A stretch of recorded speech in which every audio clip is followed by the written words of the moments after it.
A gente vai falar um pouco sobre um texto de Kierkegaard, uma pequena parte, na verdade, de um grande texto do Kierkegaard, que é esse texto que está aqui nas minhas mãos, chamado Post-Scriptum, As Migalhas Filosóficas, né? Em dois volumes. Hoje a gente vai falar, na verdade, de uma parte que está aqui nesse volume de número 1. Está aqui para quem está acompanhando essa edição aqui da Editora Vozes, tradução de Álvaro Valls. Essa tradução está na página 199 até a página 263, né?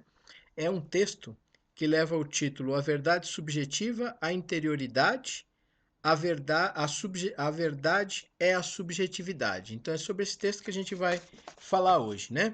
Então, na verdade, alguns problemas clássicos da filosofia, né? Como o problema da verdade e o problema da subjetividade, né? E no que eles podem interessar para as nossas reflexões ainda no dia de hoje, né? Sempre que se pensa no tema da verdade, para além das inúmeras coisas que já se escreveu sobre o tema e já se gastou tanta pena sobre isso, parece que uma coisa é sempre comum e é sempre básica, né? Que quando a gente pensa no tema da verdade, ou a gente está indo do pensar para o ser, ou a gente está indo do ser para o pensar. Essas são as caracterizações mais básicas para a gente poder definir, na verdade, posições, né, teóricas, né? Quando uma posição vai do pensar para o ser, a gente sabe o que mais ou menos significa, e quando ela vai do ser para o pensar, também a gente tem uma maneira dela estar configurada, né? Mas não é exatamente sobre isso que a gente vai tentar apontar hoje aqui e falar um pouco sobre isso hoje. Esse texto do Kierkegaard, né? A gente está tentando aqui fazer uma espécie de guia de leitura para quem nunca leu, ou para quem está lendo pela primeira vez, ou para quem está revendo um pouco do texto, né? Ele começa e ele vai fazer uma crítica muito forte, e a gente vai perceber no decorrer do texto essa crítica sendo feita, sendo articulada, ao que ele chama de abstração, né? Abstração como algo constituinte do pensamento e algo que ficou bastante, vamos dizer assim, não popularizado, mas ficou bastante firmado, especialmente na filosofia do século XIX, especialmente essa filosofia de corte hegeliano. E aí talvez a pergunta que surge é o que significa abstrair de algo? Ou o que significa quando a gente está pensando em alguma coisa da esfera do pensamento, né? E esse texto do Kierkegaard pode ser visto aqui numa chave também, vamos dizer, epistemológica e da teoria do conhecimento. O que significaria abstrair? E por que o Kierkegaard, como um pensador, especialmente um pensador da existência, importante para toda uma configuração dessa linhagem de pensadores da existência, por que ele faz uma crítica, né, desses pensadores que seriam chamados pensadores que abstrairiam, né, que abstraem? Porque tem uma crítica sobre isso, né? Então a coisa talvez mais imediata é porque parece que a abstração ela tende a nos tirar de uma certa realidade, ou tende a nos tirar de um certo local onde se está, né? Se a gente quiser usar essa expressão, talvez a abstração ela pode andar na contramão daquilo que a gente chamaria de um pensamento inconcreto, né? De um pensamento concretizado no mundo como tal. Para isso, e para afirmar essa crítica da abstração, o Kierkegaard vai aqui gastar bastante da sua argumentação falando um pouco, na verdade, como alguma coisa que pode ser reduplicada, né? Então a verdade não seria a verdade de alguma coisa não estaria apenas no objeto, né? Ou naquela coisa enquanto tal. Então quando eu penso que tem um estudioso investigando sobre alguma coisa, sobre um objeto, sobre algo assim, algumas expressões que vêm à mente ele está fazendo um estudo objetivo sobre isso. Ele está abstraindo de tal coisa para alcançar a verdade daquele objeto e etc. E a tese do Kierkegaard ela é forte nesse capítulo exatamente porque ele tende a pensar que a gente não pode ficar apenas com a caracterização objetiva, de imaginar que um objeto possui uma verdade como uma espécie de verdade neutra, né? E uma verdade igual para todos, em todos os tempos, em todas as épocas, né? Ele vai colocar aqui caracteres, né? que estariam até dentro de uma conotação mais ética também, né? Do sujeito, do existente, né? Do indivíduo, por assim dizer. E sempre que a gente tem um objeto, a gente não tem só um objeto. A gente tem um objeto para alguém. A gente tem um objeto diante de alguém. E por mais que a gente tenha algumas fórmulas que são universais, categóricas e que podem ser usadas em todos os tempos por todas as pessoas, mesmo tendo todas essas fórmulas, a gente tem um objeto diante de alguém. E então a gente tem que pensar como este alguém capta este objeto como tal. Como esse alguém, de alguma maneira eu poderia usar aqui com certo cuidado, interpreta, mas toma esse objeto para si. E aí uma nomenclatura que entra em jogo aí, vocês perceberam não à toa, é uma nomenclatura também de corte hegeliano, curiosamente, né? Mesmo para fazer a crítica do Hegel, a nomenclatura que entra é uma nomenclatura de corte hegeliano. Ou seja, como que um objeto é não só para ele, mas ele é para mim. Aquilo que se constitui aqui, portanto, para o Kierkegaard, numa espécie do para si. E isso a gente poderia tomar como uma espécie de apropriação do objeto. Então, o objeto ele não é somente o que ele é, vamos dizer assim, mas é como que ele é visto, tomado por mim ou por cada um de nós. Então, como que ele é apropriado? Então, é como se o objeto precisasse não apenas existir num determinado tempo, espaço, num determinado conceito, mas ele precisa existir para mim, ou existir para cada um de nós, passar por cada um de nós. E nesse sentido, o objeto é um objeto para nós, né? Então essa talvez é a grande riqueza que o Kierkegaard traz nessa discussão, né? Que toca, obviamente, o aspecto do subjetivo. Então esse é o ponto que nos interessa perceber. E aí, se o texto está focado no subjetivo também, a gente tem que perceber que aparece então nele uma afirmação e uma crítica daquilo que a gente chamou de objetividade, né? E aqui é preciso ter um certo cuidado, né, com o texto. Não quer dizer que porque o Kierkegaard é um crítico da objetividade, ele tenha rejeitado todo raciocínio que seja objetivo. A objetividade ela poderia configurar como uma espécie de doença do próprio objetivo. Então eu tenho o pensamento objetivo e eu tenho a objetividade. A objetividade como alguma coisa que pode representar até mesmo um lado doentio do pensamento objetivo, ou alguma coisa que tenta ir além do que o próprio pensamento objetivo pode fazer ou pode dar. Do mesmo modo, o Kierkegaard, de quem se repete tanto, né, que Kierkegaard é um pensador que exaltou o subjetivo, a subjetividade, etc., a gente também poderia ter uma crítica tanto nesse objetivismo como no subjetivismo, como uma doença da própria subjetividade. Então, embora Kierkegaard ressalte a subjetividade, o subjetivo, talvez não tenha algumas ressalvas se a gente falar do subjetivismo, por assim dizer, né?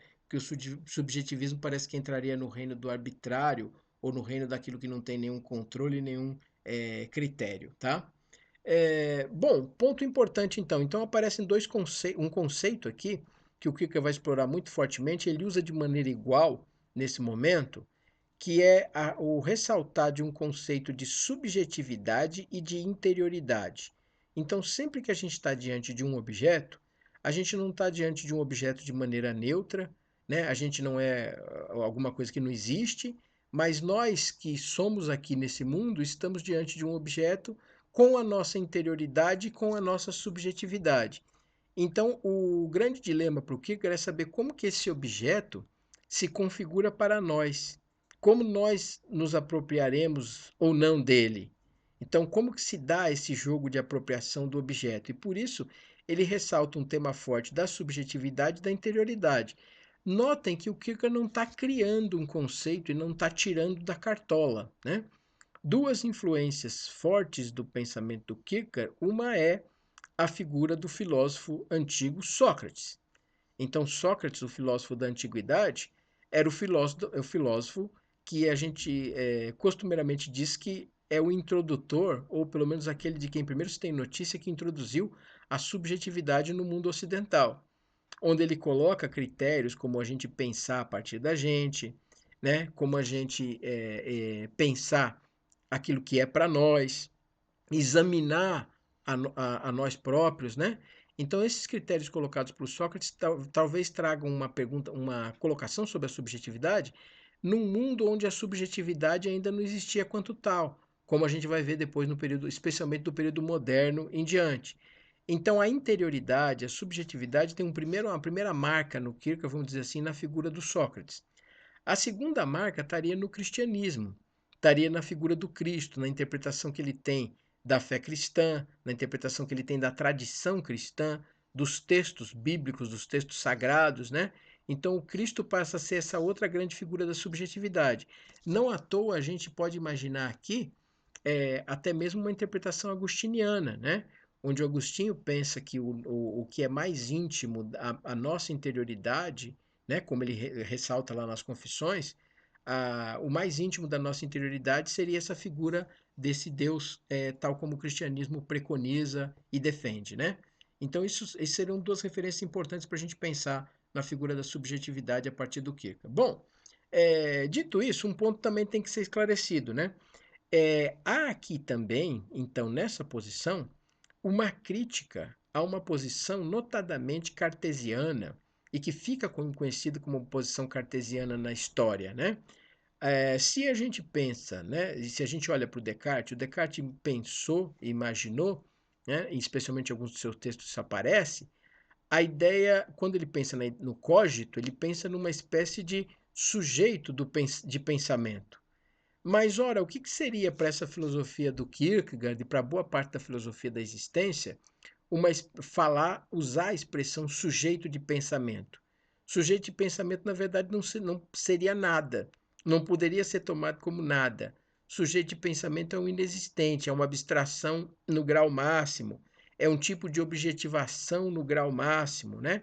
Que não existe. Né? Então, portanto, é interessante a gente olhar para esse texto do Kierkegaard, e quando ele faz essa afirmação da subjetividade da interioridade, quando ele faz a crítica do aspecto abstrato, do aspecto objetivo, objetivante, se vocês quiserem, seria importante a gente imaginar que ele está, na verdade, fazendo um inventário e levantando toda uma crítica do modo moderno de filosofar. No fundo, ele está pensando criticamente a herança moderna de filosofar. E para pensar a herança moderna, ele pensa a partir de duas pistas importantes. Uma delas é antiga, que é a figura do Sócrates, como eu falei, e o Sócrates traria, a gente vai ver depois quais, né? Teria trazido algumas coisas para a filosofia que a filosofia pensa que superou, mas não superou. E a filosofia do cristianismo também traria essa força da subjetividade, da interioridade. Sem interioridade, sem subjetividade, não existe religião cristã, né? Então, esse é um ponto central, importante que o Kierkegaard traz. Então, seria muito interessante imaginar, pensar esse texto, uma chave de leitura importante para esse texto, seria lê-lo em oposição a um tipo moderno de fazer filosofia, a saber, esse tipo moderno instituído pelo Descartes. Não talvez como uma oposição pessoal do Kierkegaard ao Descartes, porque em vários textos o Kierkegaard mostra grande apreço pelo Descartes, mas talvez ao modo moderno de fazer filosofia.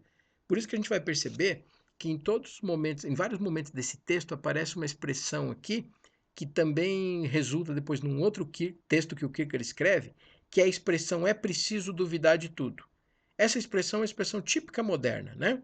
Sempre que a gente vai estudar filosofia moderna, parece que uma das coisas com as quais a gente se depara é que um dos pontos de partida da filosofia moderna é que ele nos ensina e nos diz que é preciso duvidar de todas as coisas.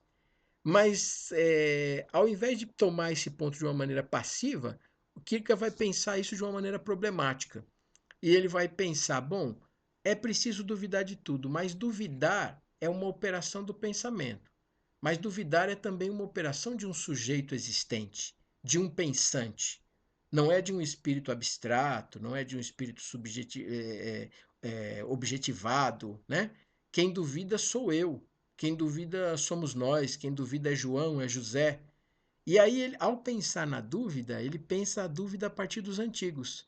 Então, como ele pensa a dúvida a partir dos antigos, ele vai dizer: os antigos duvidavam com uma tal força, com uma tal paixão, que em alguns casos, como nos céticos gregos antigos, eles podiam morrer pelo pensamento ou morrer por uma ideia. Isso seria uma dúvida com força. Do modo como os modernos colocam a dúvida virou quase que uma operação bem comportada. E ao virar uma operação bem comportada, ela parece não dar conta mais da plenitude da dúvida na história da filosofia, né? Então isso é interessante, muito interessante da gente imaginar o que que significa, né? Bom, um outro aspecto que ele pensa aqui, no texto aparece, é muito curioso para quem lê o texto, ele pensa que a subjetividade também levada, quando não existe interioridade, a gente também caminha para a loucura, né? E ele dá como um exemplo da falta de existência de uma interioridade, né? E por isso de uma pessoa que adoece, a figura clássica, né? Do texto do Cervantes, que é a figura do Dom Quixote. Ele vai dizer, bom, quando não existe uma subjetividade, ou uma subjetividade não se afirma como tal, também pode existir uma doença. E na figura do Quixote existe também uma espécie de subjetivismo extremado. Dom Quixote, ele é o seu próprio mundo.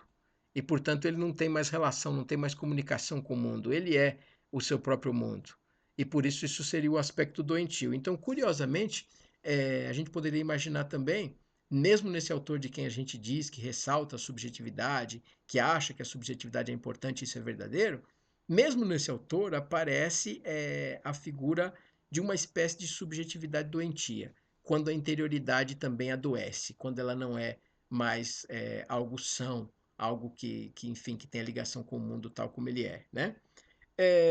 Aparece ainda uma crítica importante nesse texto, que é uma crítica a um conceito fichtiano da identidade, né? Do eu igual a eu. Então, o tempo todo, do mesmo modo como ele critica esse tipo de sujeito de pensamento cartesiano, vocês vão perceber no texto vários momentos aparecendo essa ideia de eu igual a eu, fichtiano, muitas vezes sem a referência direta, mas porque, aos olhos do Kierkegaard nesse texto, também um conceito de eu igual a eu é um tipo de abstração que não vive a concretude do tempo, que não vive o momento, né? Que não vive, portanto, um existente, né? Não é um sujeito existente, não é uma consciência subjetiva ou interior como tal, né? Então isso também é interessante de notar. Acho que essa é uma chave de leitura importante para ver o texto. Que mais eu destacaria? Nesse texto também vocês vão perceber a afirmação do patos no ato de filosofar, ou seja, a afirmação da paixão da existência, da paixão do subjetivo, através especialmente dessa figura do Sócrates, dessa figura do Cristo, né? A gente usa talvez, especialmente em épocas assim do calendário religioso, como a Quaresma, por exemplo, a gente usa a expressão paixão de Cristo. E a gente não se dá conta que paixão de Cristo teria uma concretude, né? Seria morrer por este mundo, morrer por essas pessoas, existir para eles. A paixão dá uma ideia de concretude, de algo que se concretiza, de algo que está aí, de alguém que é atingido por algo, né? Quando se fala no termo paixão de Cristo. E a filosofia socrática, que é a outra referência, também seria carregada de patos, né? Para o Kierkegaard, um dos pontos mais importantes da filosofia socrática é que ela não abstraiu da existência, não abstraiu do mundo concretamente, e ela não jogou para fora do ato de filosofar a paixão, como teria feito a filosofia moderna. Por isso, a filosofia socrática para os modernos ela é só um ponto na história da filosofia. E parece que ela quer ser o tempo todo superada, quando ela não foi sequer compreendida. O Kierkegaard fala isso em muitos momentos da sua obra. Então, o patos ele é uma parte integrante do ato da filosofia. E quando se pensa, especialmente numa tradição que é construída na modernidade do racionalismo, parece que a paixão ela fica excluída da filosofia.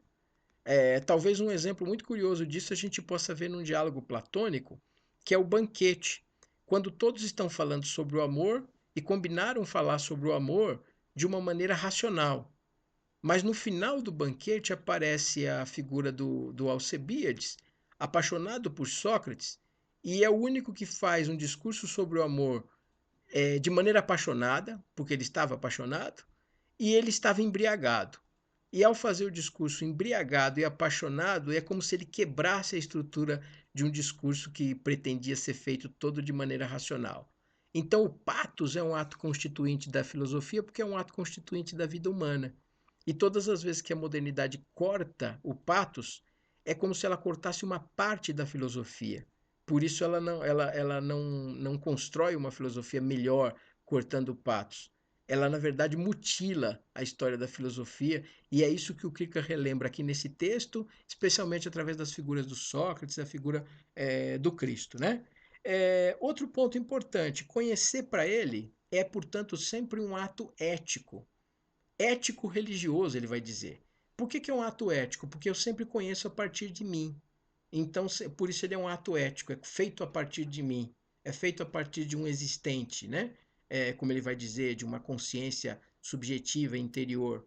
Por isso, todas as questões, mesmo as questões de conhecimento, são questões éticas, são questões morais, e são questões religiosas. Mas em que sentido são religiosas? São religiosas porque elas transcendem também um ser. São religiosas porque elas também podem ir para uma outra dimensão. São religiosas porque elas podem mostrar um pouco do jogo entre finitude e infinitude. Então, nesse sentido, ele vai afirmar um pouco essa tese, que daria muito mais coisa do que eu estou fazendo aqui para definir, né? E aí, a tese famosa desse texto aparece, e muita gente repete, isso é dito com muita frequência nos manuais de filosofia, que a subjetividade é a verdade, né? Isso aparece muito nos textos aqui, no texto aqui e em outros lugares. Mas a gente tem que tomar cuidado, porque quando se fala subjetividade é verdade, alguém pode pensar que se a gente tiver 30 pessoas numa sala, a gente tem 30 verdades. E não é isso que o Kierkegaard está querendo dizer, ele não está querendo falar sobre arbitrariedade. Não está fazendo uma defesa da arbitrariedade ou da falta do critério. Porque nesse mesmo texto vai aparecer a tese de que a subjetividade é a inverdade. E ela é a inverdade em qual sentido? Sempre quando ela não é apropriada por um sujeito, ela se constitui também na inverdade. Então, curioso, né? A gente sempre lê esse texto, muitas vezes se lê, dizendo, a subjetividade é a verdade. Isso é repetido aos montes. Mas nem sempre se lê que nesse mesmo texto aparece, mas sempre que não se apropria, sempre que não desenvolvida a contento, a interioridade ou a subjetividade, ela representa a não verdade ou a inverdade, porque ela também não passou por um ser existente como tal. Então isso é interessante porque não é a falta de critério, é o contrário, é um outro tipo de critério, né? É um ressaltar de outro tipo de critério que o Kika está querendo falar aqui. Ainda aparece nesse texto também uma afirmação sobre o paradoxo, né? Quando o Kika vai falar especialmente sobre a fé, sobre o patos, né? Ele dá um exemplo famoso sobre o patos, né? Bastante conhecido numa história que um homem entra numa igreja e faz uma oração ao Deus verdadeiro, mas faz sem a paixão do infinito. Um outro homem vai num lugar não sagrado e faz uma oração ao Deus falso, mas ao fazer a oração ao Deus falso, faz com toda a paixão do infinito. E aí ele diz que a oração aceita é a oração que é feita de maneira com a paixão infinita. Então não importa se foi feita ao Deus falso, né? Isso tudo para ressaltar a paixão. E junto, quando ele está falando da fé, quando ele vai tocar aspectos da fé, né, vai aparecer muitas afirmações sobre fé nesse texto, aparece a ideia do paradoxo, que a fé não pode ser explicada, por isso ela é paradoxal. E a tentativa, especialmente que ele vê na sua época, de explicar a fé ou de transformar a fé em algo palatável, né? Isso para ele parece meio risível. Por isso ele acha paradoxal. E um paradoxo explicado deixaria de ser paradoxo. Notem, essa palavra paradoxo tem duas origens, né? Para o Kierkegaard. Tem um lado que é filosófico, né? Então o paradoxo é alguma coisa que ultrapassa a esfera da lógica, e tem um outro lado que é o religioso. Então é muito interessante explorar o que o Kierkegaard entende por paradoxal, porque a existência teria uma certa paradoxalidade aos olhos dele, né? E daqui ele vai depreender um outro conceito muito interessante, usado em muitas outras obras, que é o tema da seriedade, né? Agir de maneira séria, de maneira ética e moral, a seriedade. Agora, a seriedade consiste em dar seriedade para as coisas que são sérias, mas ao mesmo tempo em não dar seriedade para as coisas que não são sérias. O erro estaria em fazer a confusão entre as duas coisas, né? Isso é muito importante perceber. Por exemplo, num texto de 1845 chamado A Beira de uma Tumba, ele vai falar que a morte nos ensina a seriedade. Ao fazer um discurso sobre a morte, ele diz que a morte nos ensina a seriedade. ela é a nossa professora da seriedade. O resto tudo é passageiro. Mas a morte nos ensina o que é a seriedade, né? Aqui ainda ele fala de alguns aspectos que eu gostaria de ressaltar. Por exemplo, vocês vão perceber nesse texto uma grande diferença aos olhos do Kierkegaard entre paganismo e cristianismo. Ele percebe, por exemplo, que o paganismo se molda muito pela exterioridade, por aquilo que é exterior, por aquilo que é aparência. E o cristianismo se moldaria pela interioridade, por aquilo que é interno, né? Por aquilo que está dentro do ser. Por que seria curioso da gente imaginar se o Sócrates seria, aos olhos do Kierkegaard, um proto-cristão?